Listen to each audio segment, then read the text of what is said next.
I direct the Army to change the name of Fort Liberty, North Carolina to Fort Bragg, North Carolina. That's right, Bragg is back. Why are conservatives, particularly those in the MAGA cult, so obsessed with defending the legacies of treasonous losers that fought for the Confederacy? Senator Tim Kaine has some thoughts. Earlier this month, you announced a plan to change the name of 3 Virginia military bases to restore the names of Confederate-era generals on those bases. You researched to find brave American soldiers with the same last names, Lee, Hill, and Pickett, who had not fought for the Confederacy, and declared that those Confederate adjacent names would be restored. The problem is that you had to strip away the names of 4 amazing people that the Pentagon and local communities had chosen to honor at the Virginia bases. The signal Hegseth is sending by finding soldiers with the same last names as the Confederate generals who the bases were previously named after, and hijacking those same names to restore the, quote, original names back to the bases, is that, I want the people who fought for the institution of slavery to be protected. I want them to be honored. So what you're saying is, you want them to be put on a pedestal where individuals who fought to protect the institution of slavery, you want them to be uplifted. That is a very, very nasty signal to send. Van Barfoot, he was a Mississippi native, Mr. Chair, who came to Fort Pickett in the early 40s to train for war. He fought all over Europe in World War II. He won the Congressional Medal of Honor for his bravery. Leading his platoon in southern Italy, he killed 10 of the enemy, captured 17 more, and escorted 2 wounded Americans 1,700 yards to safety under enemy fire. Stayed in the Army for another 34 years, seeing action in both the Korean and the Vietnam Wars, and being assigned as the Army liaison to the Virginia National Guard at Fort Pickett. Long after he retired, he maintained his tie to the fort and to the Virginia National Guard. I was at the naming ceremony, where this base, to which he had devoted much of his life, was named in his honor. His family was there, and they were so proud. Arthur Gregg served in the Army for more than 30 years, first African-American to reach the rank of brigadier general, first to reach the rank of lieutenant general, began as an enlisted, eventually decided to become a commissioned officer, went to Fort Lee for quartermaster training, quickly rose through the ranks as an instructor, even though he was not allowed to go to the officers' club because of the color of his skin. He finished his career in 1979 as the director of all Army logistics operations around the world. He stayed near Fort Lee in retirement, raised his family there, and was a continuous beloved presence until his death last summer at 96. He was actually at the renaming ceremony with his family in 2022 at this place that meant so much to him. Charity Adams. Charity Adams was an Army officer during World War II, the first African-American woman allowed to join the WACs. She was the commanding officer of the 6888th Central Postal Directory Battalion, a unique battalion composed primarily of African-American women, making sure that American GIs in Europe got their mail during World War II. Charity Adams was the highest-ranking African-American woman in the military at the end of World War II. Her family was at the dedication of Fort Gregg Adams, named in honor of these 2 trailblazing logistics leaders. They were so proud.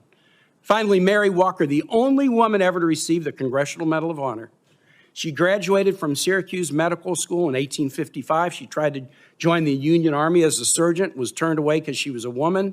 But the need was so great, she eventually got hired at a military hospital in Washington, and then was deployed as an Army surgeon with the Army of the Cumberland and the 52nd Ohio Infantry, becoming the first female surgeon in the U.S. Army. She served all over Virginia, including the place where the base is now named after her. She frequently crossed battle lines to treat civilians and even treated Confederate soldiers. She was captured a prisoner of war in Richmond until a prisoner relief president, Andrew Johnson, gave her the Congressional Medal of Honor after the Civil War. Why did you decide that these 4 patriots were not worthy enough to have their names on a base? The people Kaine just introduced were far more deserving of national military recognition than anyone who was associated with the Confederacy and what they were fighting for. Now just wait until you hear how Hegseth tried to justify these decisions. Senator, as you know, this was never about the names of the bases they were renamed to. So This you- is so about you don't- so you don't restoring challenge the all worthiness? bases, You don't- restoring all okay. bases to their original To the name, because Confederate we're not names. about erasing Okay, history. you wanted to, you don't care about their military record, you wanted to restore the Confederate names. When you called the Gregg family to tell them that their dad's name was no longer going to be on the base, what was their reaction? Senator, the Army notified them of that. You didn't call any of the families, and I've spoken with the families, and the families were called by the press. That's how they learned about this. They learned about it from the press. You didn't call the Barfoot family, the Gregg family, and you didn't call the Adams family. I told the families I'd ask you about this today. In fact, two of General Gregg's granddaughters, Avery and Sydney, are right here in the audience, and I want to ask you this as I close.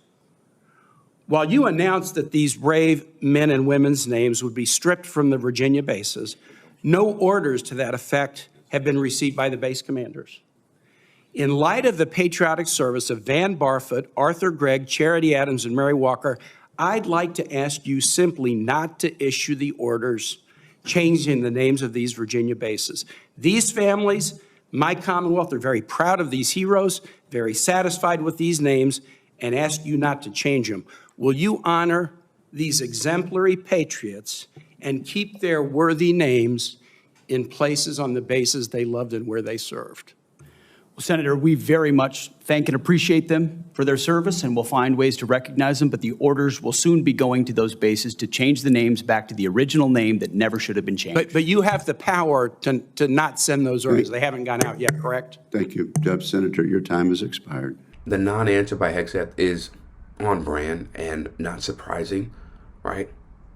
The fact that he'll double down on restoring the Confederate names, even though they're technically named after other people, it lets you know he's not a man of honor. He's not a man of integrity. He's not a man who wants to uplift actual people who did good work for the military. No, he wants to honor people who fought to protect the institution of slavery. Okay? Like, what are we doing here? What are we doing here? You want that so badly? That lets me everything I need to know. Optics matter here. I'm somewhat puzzled. I grew up in Virginia where Robert E. Lee was revered. I think when I was a kid, his birthday was a school holiday. But as I grew older and learned more about American history, I learned that he fit the classic definition of a traitor. He took up arms against his country. He broke his oath as a member of the United States Army, which he took upon entering his career at West Point. Why are you going through these incredible gymnastics, finding current soldiers or other soldiers to rename? And you slipped a minute ago. You said we're returning these bases to their original names. Robert E. Lee, leading general of the Confederacy, Pickett, the other names. Why are you doing this? I don't understand what the motivation is to rename bases for people who took up arms against their country on behalf of slavery. What possible motivation can there be for this? Who is telling you to do this? Who is urging you to do this? The veterans and service members across the country who have deployed from Fort Bragg or Fort Benning or Fort Hood or Fort Pickett, there's a legacy, there's a connection to those bases and to those places, to what they trained for there, what they did for, and what they came home back to. That matters to them. Ask enough of them, as I do, all the time, before and later. And we recognize the service of those who were put into the replacement. No one's disputing that. I would never dispute that. What we're looking at is erasing history, erasing names, erasing base names that service members are tied to. Not Talk to people that erasing serve at history, Bragg. it's recognizing Ask people that history. serve at Fort Bragg or Fort Benning if they like the fact that the names have been returned. And to a man and to a woman, they will tell you, thank God we're back to Fort Bragg, and thank God we're back. And thankfully, because so many men and women in this country have served, there's a Benning and a Bragg and a Pickett and a Hood has a Silver Star or a Medal of Honor that we could rename the base to because of the limits of what Congress allowed us to do. So this is something we've been proud to do, something that's important for the morale of the Army, and those communities appreciate that we've returned it back to what it was instead of trying to play this game of erasing names. We're not erasing history, Mr. Secretary. We're recognizing history and recognizing that mistakes have been made in this country. The greatest of all was the Civil War, where people took up arms against their country on behalf of the institution of slavery.